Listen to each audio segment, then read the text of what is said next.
I don't remember. Stop lying. This isn't a game.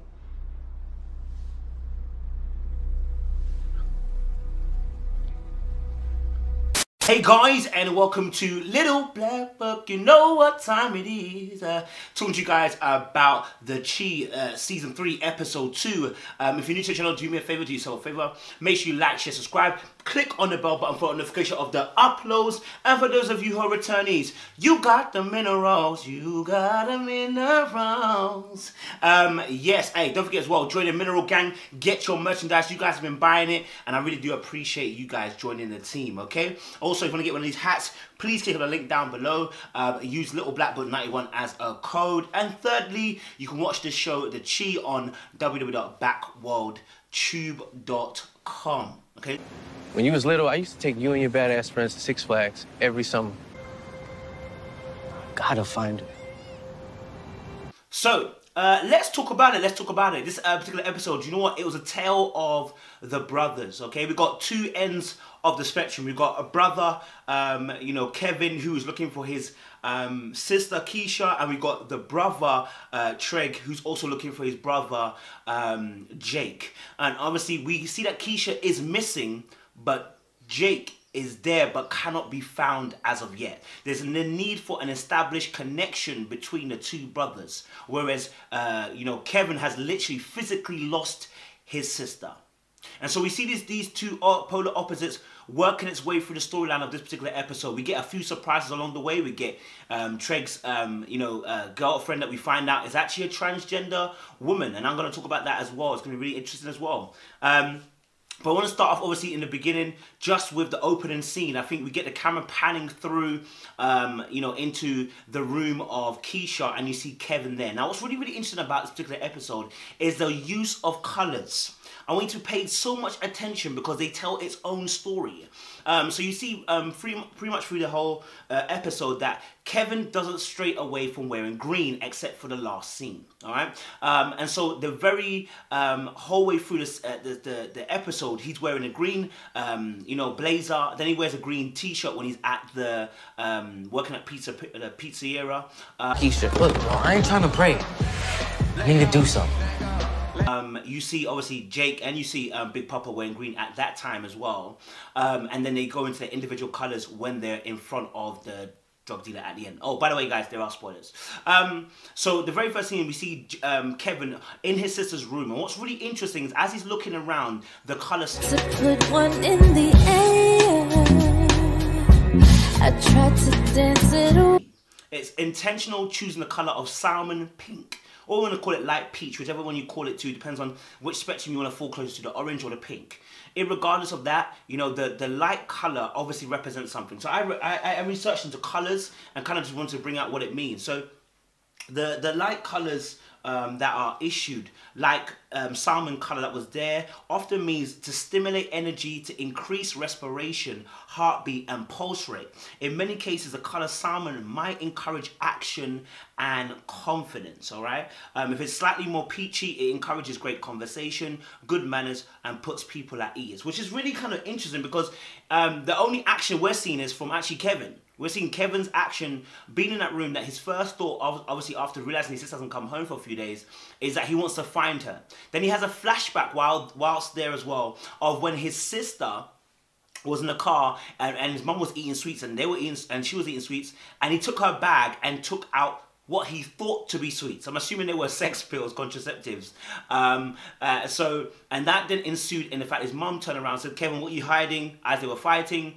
And then I guess, you know, he had to snitch. And then a mum pulled over and had a conversation with Keisha. What's interesting is also the mum wearing orange, okay? Now, orange often means extroverted, inhibited, exhibitionist. They're very show and tell. And it's a colour that helps us to take courage. Okay, they're risk takers, yeah, they're eager for change, energetic, cheerful, great with instincts. And I think this is where we're going to land on, great with instincts. Orange often promotes great with instincts, and that's what the mom showed in that particular scene, right? Time you eat in this car, you make a mess. No, normally I don't like right? Because she was wearing a solid orange color.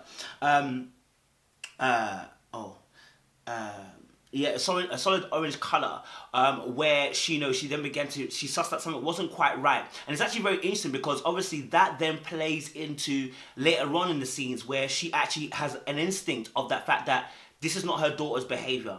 Her daughter hasn't come home. Daughter hasn't called. Daughter's not at school. Okay, there is something wrong. Motherly instincts are kicking in, right? There's something not quite right. And so from that scene, we see her obviously speaking to Keisha outside the car, ranting, raging about the situation, using again that motherly instinct that she's trying to protect her daughter from obviously the wiles of the world. Obviously, kids are grown, they can do what they want. I mean, they're going to do what they're going to want when you turn your back anyway. But we can see this instinct coming through. So this orange plays a very big part. And so as Kevin's obviously searching around, looking for clues in terms of finding her, he then obviously settles upon her laptop, sends a message, and that's where the story kind of begins and starts. And it's interesting because obviously, we see the comparison here where in that particular scene, it's chosen on purpose because in that scene, he didn't protect his sister, right? And he couldn't because obviously his mum was going to find out what it was, etc., etc. And when he obviously comes out, when the mum's in the doorway and says to him, obviously, says something, and I can't remember what he said, and he said obviously, oh, I think she said that her friend's in it, and the mum says, you're always protecting your sister, right? Sorry, Keisha. You always get me in trouble. Don't talk to me. She probably stayed over Malaysia, prepping for a track meet or something. Why are you always covering for her? Whereas beforehand, in that scene, we get a comparison where he doesn't do that, and how it promotes an emotion, elicits an emotion of guilt that he feels, right? And so now you see that it's almost like from that day onwards, he made sure he's always going to protect his sister because he saw his sister crying, and he saw in that scene how emotional he was when he saw his sister crying. He feels emotions. Maybe he's an empath, he feels people's emotions. It's similar to how he was dealing with Aisha from last season, and even this season, the first episode, how he's speaking about Aisha, that she's intelligent, she's this. He's an emotive person. He's not devoid of emotions. So I think that was quite interesting as well, seeing that and watching that come into play and come to light as well. And then obviously we do get the scenario where, after that... Damn, boy, what you been eating? Peppies. Peppies? Why you feeding my son Peppies? Nigga, ain't nothing wrong with Peppies. I was raised on Peppies. My mom and them ate Peppies. I can tell. Emmett coming to the party of, I guess, one of his mothers, who's putting on a party for a friend or a cousin to do a he and she, which is really interesting because the colours that are chosen are pink and blue, which are often the colours that are chosen for he and she's anyway. But what they actually represent, light blue is quite an interesting colour. So light blue represents, and I think we spoke about this in the last episode, light blue represents creativity, it represents freedom, and it also represents as well, fidelity. It's non-threatening, and it's a helpful nature to overcome obstacles. Whereas pink, we see here, pink promotes this compassion, nurture, and love kind of feelings with that as well. So, it's intuitive, it's insightful. And so you get these two ranging colours that are often used in representation of what feminine energy and masculine energy is. But actually both are very much important. In fact, in a stable individual, they need to have love, they need to have a nurturing side of them, they need to have an insightfulness, they need to have that kind of emotives as well as the creativity and the freedom and as well. And you notice obviously the two colours obviously being light pink and light blue have similarities. So the light blue also has the creativity and the intuitiveness, as well as pink has the intuitiveness and creativity in there as well.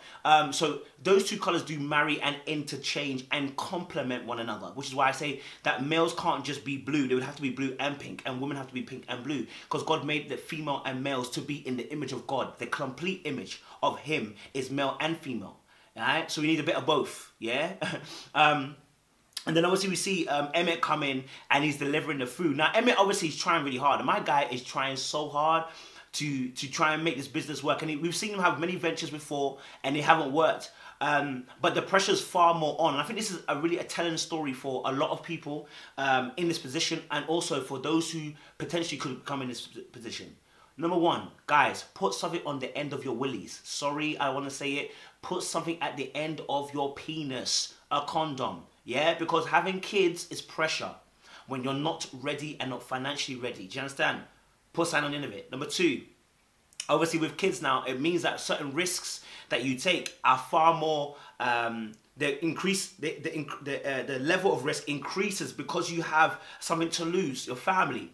You know, your finances need to be taken care of. You need to be able to provide. And that's a pressure in itself as a man. So you don't want to be adding to that by having kids when you're not ready. Do you know what I mean? But we saw obviously, you know, Emmett again in this episode as well, again coming through with how he's gonna be, you know, doing his catering service. And what's really interesting about Emmett is the fact that the ingenuity to at least, I mean, he cheated. Listen, that guy ordered food from all over different places, but brought it all together. You know, that takes a level of ingenuity still. As much as he was cheating, it takes a level of ingenuity, you know, to do that, you know. And so what's interesting is that he's wearing a colour brown. Now, colour brown is actually very interesting. He's wearing brown with a like dotted shirt, but the brown was very interesting. Oh, please don't do me like you did them lesbians on their special day. How you hear about that? My cousin Tisha was there, and she said the Friday... Because brown psychology often means to be stable. It's often seen as a solid, earth-like colours, but it means resilience, dependency, security, and safety, which is really interesting because he's none of those things at the moment. Like, at the moment, I would say he's resilient, right? But in terms of dependability, he's only start coming into that particular fray now, right? Security-wise, he's only just coming into that fray now. Safety, yes, I mean, the guy is coming into intuition as well. But it can also mean a feeling of loneliness, sadness, and isolation. And I think, you know what, it's interesting because obviously she was wearing a light cream colour as well. And the two, again, marry quite nicely, the colours. They complement each other, right? But you saw, obviously, the fact that she spoke about the fact that why do you always say it's your son when you're here, innit? Like, but any other time, it's not really your son. Do you feel me? And so that dependability, that stability we're talking about, ain't there necessarily. You understand? And you know what the Bible says? Out of the mouth of babes, yeah. They say truths. These little kids. The little kid says, obviously, you know, you're stressing daddy out. Don't use bad words, mum. You know what I mean? So yeah, it's interesting that there was a conversation that was had about even as well the feeding of the child. I think he said about how you feeding my kid Pepe's. And she's like, I rose up on Pepe's. Nothing wrong with Pepe's. Da, da, da. And it's like, bro, you can't even speak too tough because unless you're really involved in this child's life, you can't even dictate what the diet plan is. This is why, as males, we have to be, you know, talking about spreading your seed may sound very fun, but actually it doesn't allow you to be an input and actually have a hands-on role in your child's life, which then creates further discontinuity in that child's, you know, thinking pattern in the way that it views male leadership and the way that also that male understands the father role, therefore impacting the way they even treat a woman in future. Yeah, so all of this is all part of the process of having a conversation around these things, you know. So yeah, him wearing a brown was quite interesting color in that scene because of what it represents. And so we see that scene, and obviously the fact that obviously the girl was like, you know, she smiled at the end, you know, and giving the money as well. So he's trying to make it through, right? And so we see Emmett's story also coming through because Emmett's gonna obviously go to Lala, and we're gonna discuss that as well about Lala because that's a mad thing as well. Barry, just let me do the talking, okay? We don't want to embarrass Keisha. She hasn't answered any of my calls or texts for the past 2 days.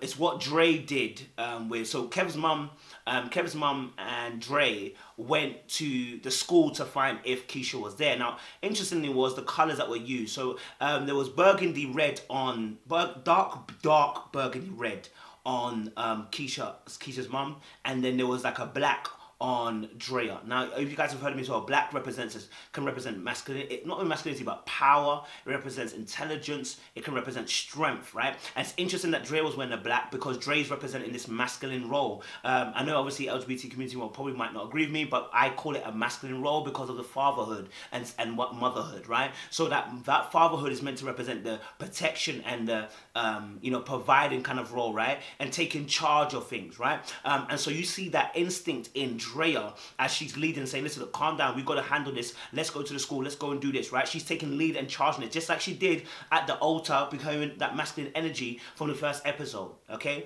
And the dark red represents, we see burgundy red obviously represents, let me just get that for you as well. So dark red burgundy represents wealth, maturity, prosperity, but it can also represent aggression, lust, and malice, which is really interesting because obviously this particular seed, obviously, I wouldn't say there's any wealth. I wouldn't say there's any maturity. I wouldn't say there's any prosperity here. I think there's just a genuine care for her daughter in this particular scene. So even me reading, I'm like, okay, so what does that actually mean? And I guess obviously one of the last things is blood, right? Blood. So burgundy red opposite represents blood. And I think it's really interesting because of the way that terminology we use blood. We use blood in terms of actual blood flowing through your veins, okay, which represents life. And then we have blood that represents in terms of that's my blood. In a sense of we say that that this person is my kinfolk, right? And so this scenario we're going into where they're going to school, blood is representing Keisha being a daughter of I can't remember her name. But Keisha being her blood, being her child, okay? And then it's interesting because when they get into the actual classroom, or sorry, into the principal's office, how the camera selection of color, it makes her shirt look more black than it does burgundy red.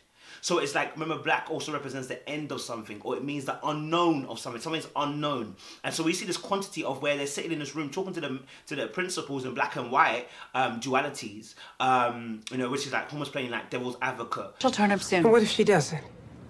Who's to blame for that, us or you? Whilst also trying to be naive at the same time.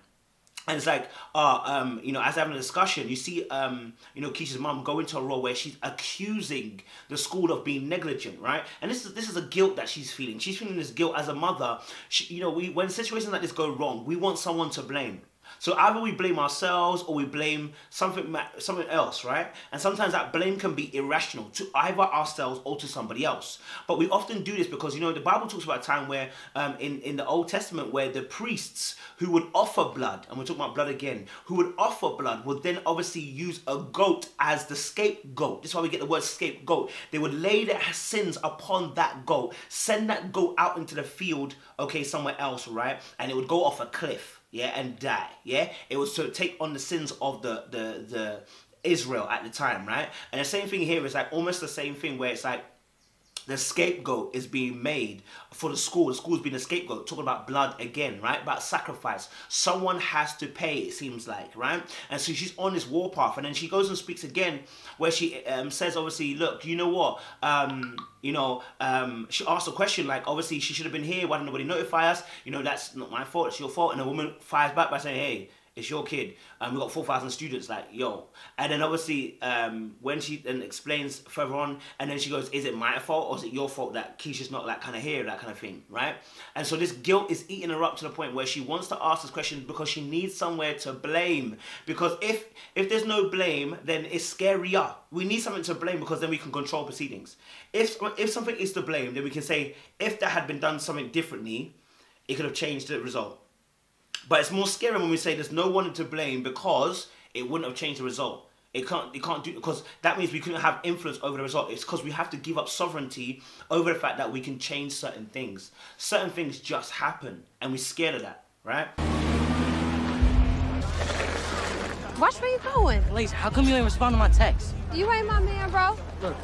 And Kevin again is back in his dark green blazer. Let me just bring to you what dark green actually means, because it's quite interesting and I think it will kind of add some understanding to you. So green in itself represents a healing power, nature, energy, growth, harmony, freshness, safety, fertility and environment, money, finances, banking, greed, jealousy, right? But you know, the greed and obviously greens oftentimes as well, they naturally put others' needs before theirs, and it's hard to hide their true feelings. This is what we see from Kev. We see this always trying to put other people first. We see this like the need to try and pull his friend Jake out of trouble from the gangsters from season 1. We see Jake now here trying to pull his sister out of a situation where he doesn't know where she is, right? We see the need of him trying to cover for her. It's this dark green coming in. But there's another thing about dark green. Dark green is a seriousness. And it's about also not being seen and not making a scene. And this is where we see Kevin really come in, because we see this quietness from him. We see this reservedness in the sense of the fact that he doesn't... look, unless there's some situation going on, we don't really hear about him, right? It's very quiet. Yes, we hear talking points, but he's not your boisterous type, right? He's not your overt type. He's not your big papa type, you know what I'm saying? It goes without saying. So what's really interesting is that when he goes to the school of his sister and he meets, I can't remember her name, was it Lacey or whatever? And he parks his bike right in front of her. She's like almost like she didn't see him, right? Again, so initiating that dark green, almost like she didn't see him. And you see him hiding behind a tree before he gets to the school. Like, again, can't be seen. It's what dark green is ushering. So Yeah. I don't know that nigga. Well, there's a scene where obviously, you know, in Duda's house where, you know, he's talking to the big guy, and Duda's wearing this like light grey, greenish kind of top, shirt, I should say, and he's having a conversation with the guy, and I noticed that the walls are also kind of like dark green emerald, right, kind of printed pattern. Again, it's about not being seen. It's about creating an atmosphere of, you know, this is a serious establishment. You see the place is very nicely laid out. Don't play with me. This is a powerful establishment. You get what I'm saying? And so we see that. And, you know, then little Jake comes in, right? And little Jake comes in, and it's interesting because little Jake is wearing stuff that a little kid would wear, because obviously he's going into a grown adult world. Mouse.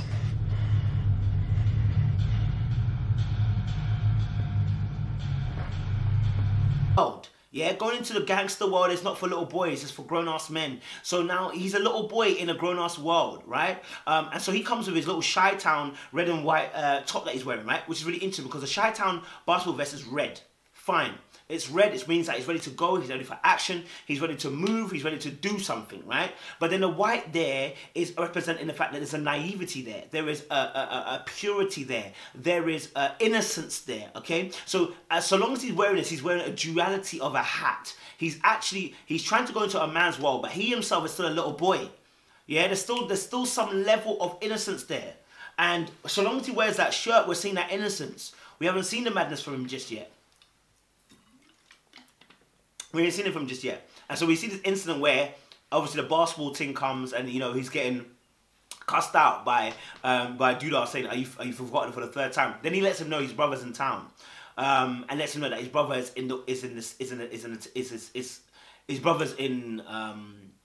ready to like to obviously have a conversation with him. And obviously then you see Jake kind of, you know, pompously say to him, look, I don't care about my brother, etc., etc. But again, that's a hurt boy's response. And I think, yes, you know, that's painful because obviously, you know, you haven't seen your brother for how long. He's been away, come out, and then he's stayed away. He hasn't really come back. He's left, you know, Reg to look after Jake all on his own. And it's like, you know, that's a painful situation to be in, you know. And you know what, Reg was always trying to get, you know, his brother into the gang, but also wanted him to get an education too at the same time. It was tough. So, yeah, I mean, you were seeing that duality from Jake as well in that particular scene.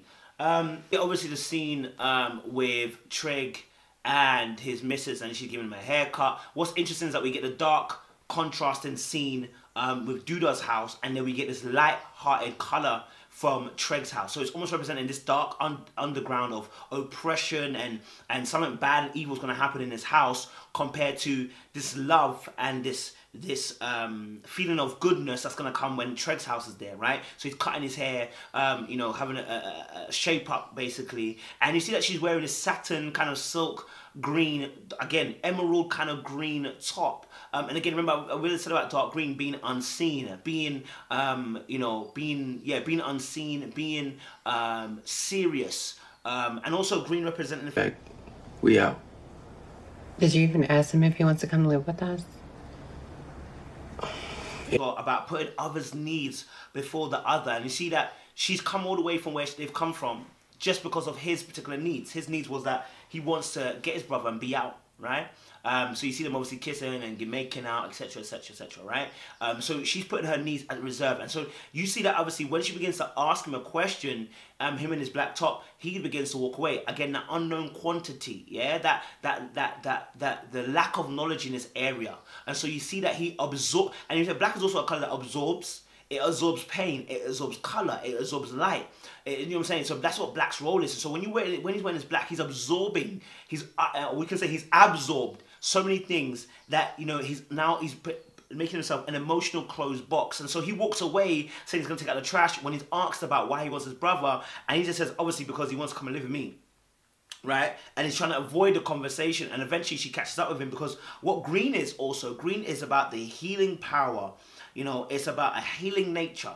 It's about harmony. It's about safety and fertility. You understand? So this woman is representing this healing power to be able to have a conversation with him to bring healing. And as he begins to speak, this is the second time we've seen him have a very deep conversation already with somebody. Originally, it started with in episode 1 where he's talking to her before the mum comes in the house.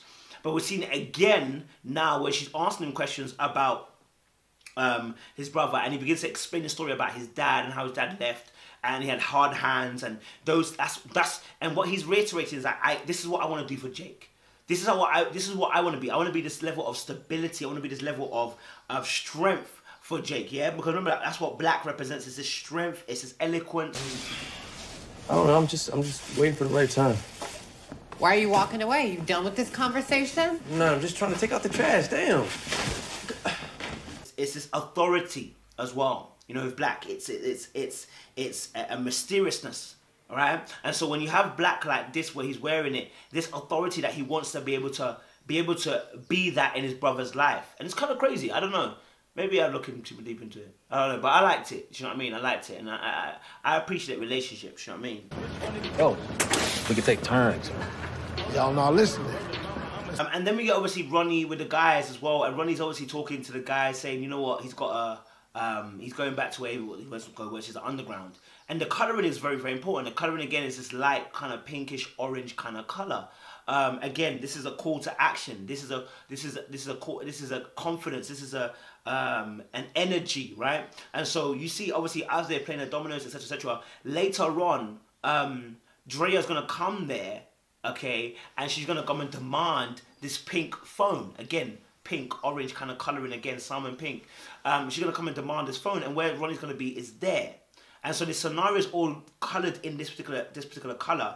As Drea's coming and cussing and saying that Ronnie's the one that, you know, Ronnie, if I come back, find out you've done anything with it, or if I find out that, you know, you're part of this, you're dead. You know what I'm saying? So you see Drea playing this masculine role again, as a father should be playing, and speaks into Ronnie as if she's ready to do something if happens. But again, it's a light pink, it's a light orange that's playing this role again of action, energy, charisma.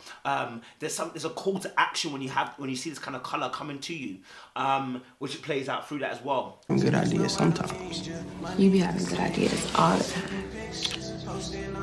You know, Emmett talking with his missus. And it's very interesting scene. I think I won't even talk about colour here, but just simply about the fact that that they mentioned something about words of affirmation. I love the fact that she played a role of just really encouraging him. I remember in the last episode she went orange and black, and how that represents this difference of action. She's on the go, ready to go, right? Whereas today she's far more chiller. Wearing this somber grey. He's wearing a brown still from when he came back from where he was. You know, he takes that off and then they start kissing, everything like that, because the mum brought food. And, you know, it's very interesting again how, you know, it's interesting as well, because brown obviously represents loneliness. And so it's interesting that when he comes in, he says, obviously, where's my food kind of thing, right? This kind of like, hey, like, don't leave me out kind of thing, right? It's cute. It's not even like it was bad. And then obviously they start kissing. What's really interesting is the fact that Emmett, I know he can hear the child crying, but man wants to continue. And it's like, bro, the child is crying, bro. Don't let your nuts talk too loudly that you can't even hear your own daughter crying, right? And Tiffany obviously then has to let him know, like, hey, like, he needs a drink or something, man. Come on, man. You know? And so that was interesting. And it's interesting because obviously he said, obviously, you know what, sometimes I do have good ideas. And she said, you always have good ideas. And this is how a king wants to be treated. And she, you know, he said, obviously, like, you know, words of affirmation, they do me. A king wants to be uplifted. A king wants to be spoken into. A king wants to have, you know, plaudits sent his way. So she said those words and it really uplifted him. I saw that. I said, wow, okay. Nigga, just because I'm in a gay bar don't mean I'm gay. Are you curious? No, nigga, and you need to get the fuck away from me talking all that shit. What was interesting was a gay bar scene. Now, with Treg, obviously we get to find out now that you know, is it Charlene or I can't remember her name, the girl, I can't remember her name now, that she's actually transgender, okay, in the actual role. And it's interesting because he's at a gay bar, and here's the thing about it, I'm going to say this particular part and say also Emmett's later on. For me, this is sexual harassment. Yeah, sexual harassment. When you decided to first want to buy him a drink, he said, no, I don't want to buy a drink, that's fine. You came over, you started saying some words to him. Now, his initial reaction, I would say, is a little bit too tough. Trig's reaction, it was born out of, I'm not gay and I don't like gays. But it was like, listen, look, like, back off me, like, bruv. You know, the guy had closed the space too much. Yeah, once you start saying stuff and closing the gap too much, what do you expect is going to happen? Right? So the guy actually, invaded a space and got up close and personal. And if this was a guy to a girl, we'd be talking about sexual harassment because he's intentionally closing a space and making a person feel uncomfortable, right? Once he told you he's not gay, leave it there. You know, he continued on by saying, oh, so what, you curious? And he said, listen, I'm not gay, bruv. And obviously he flips, innit? Now, I think he could have let one or two more lines go before he decided to flip out. But he flipped out there. And it actually was premature, I would say, right? And so, and then obviously, after that, the guy obviously pushed him away the first time. He come back again. Now, this is what I'm talking about, sexual harassment. I've pushed you away and tell me leave me alone, and you continue talking. And then not only talking, you go, I'm tired of you straight-ass niggas. Wait, hold on a minute. If I'm straight, why are you trying to hit on me still? And why are you still talking about me? Why are you still going on? If this was a man to a woman, we'd be complaining and saying the fact that he's overstepping his boundaries. And this guy was. This is sexual harassment, bro. Like, as far as you want to say it, is anything else? Like, the person feels uncomfortable with your presence, let it go. You tried, it didn't work, the person's not on it, move. It's a present, when it ain't. You think you're all of that with your muscle shirts and your snapbacks, but be the first to bend over grabbing your ankles and screaming my name at the top of your lungs. You understand? But then he goes on and saying, obviously, and he starts saying these sexual things about, you know, first you'll be the first one to bend over your ankles screaming my name at the top of your lungs. And then he closes the space and gets right up and personal with Trey. Now, I'm sorry, you can't do that to a woman. Yeah? Because that's harassment behavior. Why would you think it's okay to do that to somebody you find attractive, another male? Like, what were you expecting? Do you know what I mean? So then when obviously his girl, Treg's girl comes in and says, you know, and starts taking the side of the guy straight away, I was like, yo, this may be your people, but you got to say what's right is right, what's wrong is wrong. I'm sorry, you can't do that. That's sexual harassment, you can't do that, okay? Gay or no gay, that is sexual harassment. You don't get to do that to somebody. You don't get to choose how you can come and invade somebody's space. I'm sorry, everybody's entitled to their space. Do you feel me? And then obviously they have a conversation outside the bar, and she tells him, listen, you can't be with me and hate them. Right? And he says, oh, all I see is you. I just see a woman when I see you, right? And this is where we get the explanation about the fact that she's actually a transgender woman. And I think that's an interesting conversation to have because, you know, how can he be with her and not like gay people? That's the whole point. Like, it's like, and then it's also interesting that she calls them her people too. Talking about, I guess, the gay community rather than the LGBTQA community. And so again, it's almost like sexuality becomes on a par with, you know, on a par with, well, we're talking about gender, isn't it? It's talking about gender and sex. So I guess obviously my peoples were, it's the same way that woman might say, this is my women's group. Do you know what I mean? But even within the women's group, they're a bunch of friends. Whereas in terms of here, I don't know if that's a...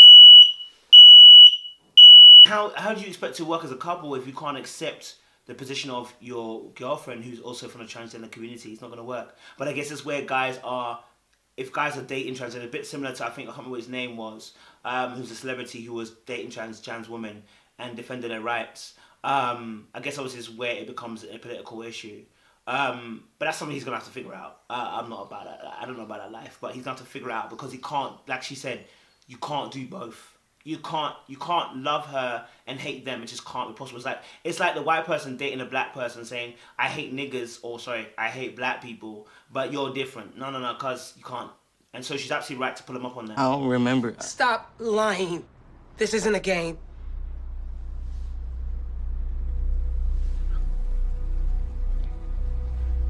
And I think this is really important. Sorry. We get Kevin first, where Kevin is obviously... eventually has to spill the beans and tell the truth in front of his mum and in front of the girl, sorry, in front of his mum and Drea, right? And the mum flips out at Kevin and I'm like, blood, this is not the time to flip out on Kev. Like, the boy's still young and he's covering for his sister. Like, you surely could understand that. And I get why she's stressed. I get it. And obviously he's been lying, obviously it feels like. But I think, again, I think it told me something.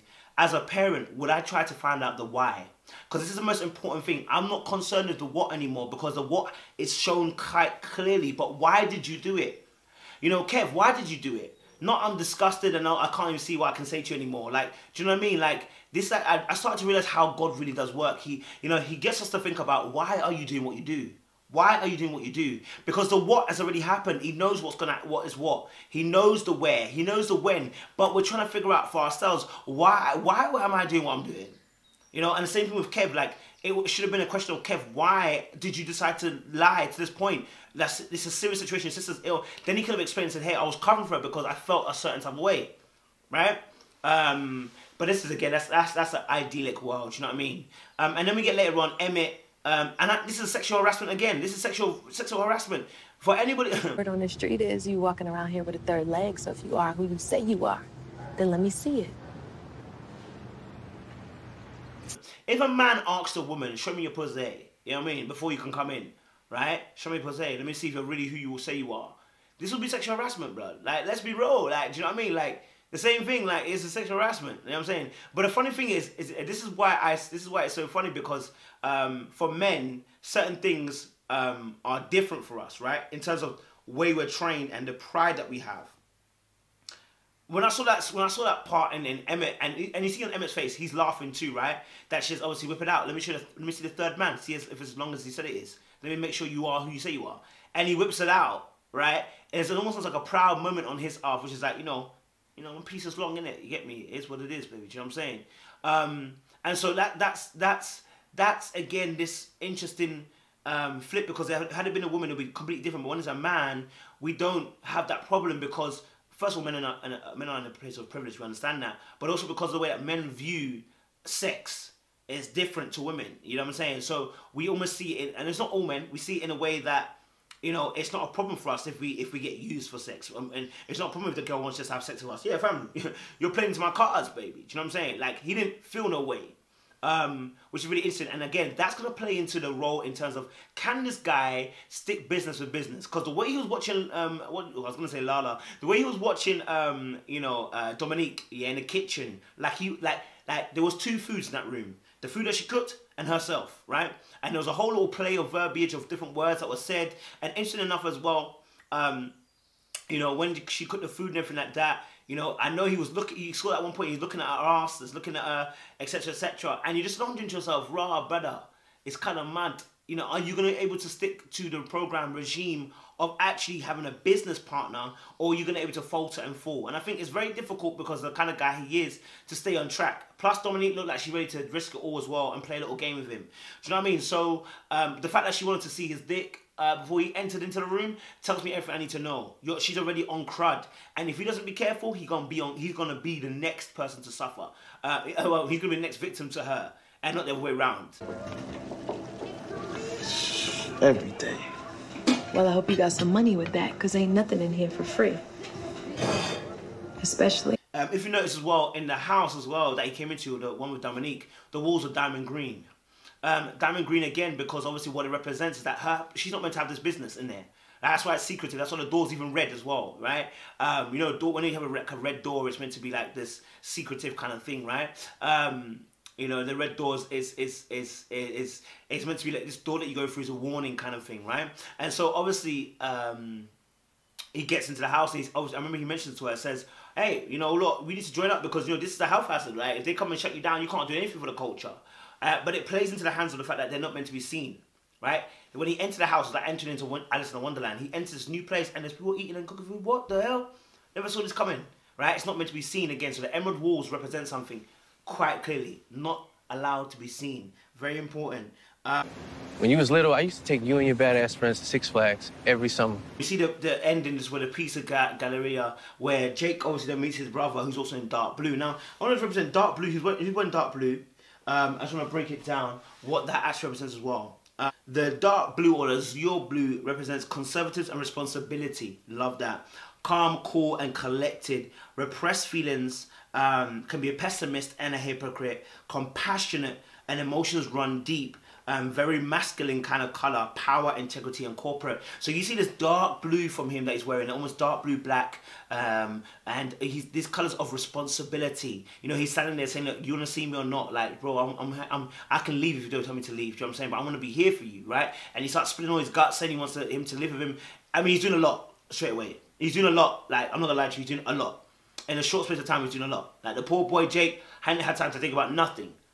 But we see this change of color from black to the dark blue is very important because it's about that responsibility, about that maturity, about that the need to have control now in this scenario. And so you see that come into play in the way that he wants to father his brother Jake now. And so Jake obviously responds by saying, you know what, fam, but you know, you weren't around, right? Again, not being seen. You weren't around. You weren't there for me. Like, do you know what I mean? Like, well, you know, and he doesn't, again, you see that naivety that you see from Jake coming into play. Like, you see that freshness coming into Jake, where he's like, listen, like, he doesn't throw the guy off. He doesn't throw his brother off. He doesn't say he doesn't want to see his brother no more. He wants to. You know what I mean? And we see that earlier on, because when he's talking to Kevin on the steps, he tells him, I would never wish on anybody that you lose a brother. So those words are still ringing in his own ears. And so when he sees his brother, you know, he's empathetic to the situation. So listen, I don't want you to leave, but let's just baby steps. You know what I'm saying? So yeah, guys, I hope you like the review of the director's cut. Make sure you like, share, subscribe. Please share this with somebody as well, and let's move forward together. I appreciate you. Stay locked, stay loaded. More love. Woo.